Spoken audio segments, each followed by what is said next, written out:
Surat crime branch Limbayat અને ભેસ્તાન પોલીસની ટીમે ભેસ્તાન સ્થિત શાંતિનાથ જ્વેલર્સમાં લૂંટફાટ અને દુકાન માલિક તેમજ સેલ્સમેન પર જીવલેણ હુમલો કરનાર 3 આરોપીઓને ઝડપી પાડ્યા છે।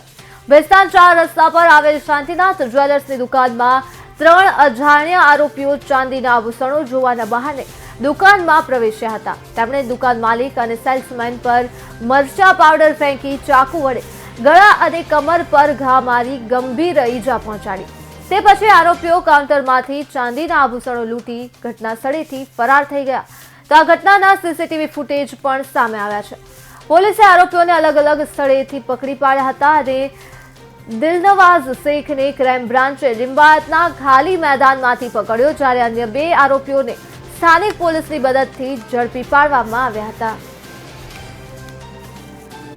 ભેસ્તાન પોલીસ સ્ટેશનની હદમાં એક લૂંટનો બનાવ બનેલો હતો।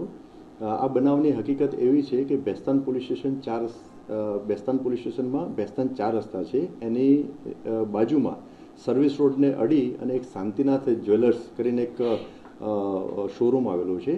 આ શોરૂમના માલિક શાંતિલાલ લાલચંદભાઈ શાહ અને એમનો કારીગર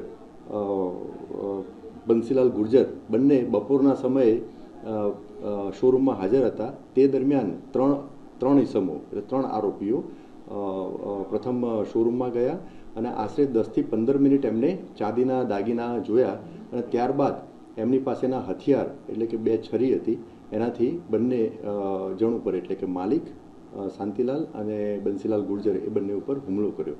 હુમલામાં બંને વિક્ટિમ એમને ગંભીર પ્રકારની ઈજાઓ થયેલી હતી અને એમને સારવાર અર્થે એપલ હોસ્પિટલમાં ખસેડવામાં આવેલા હતા।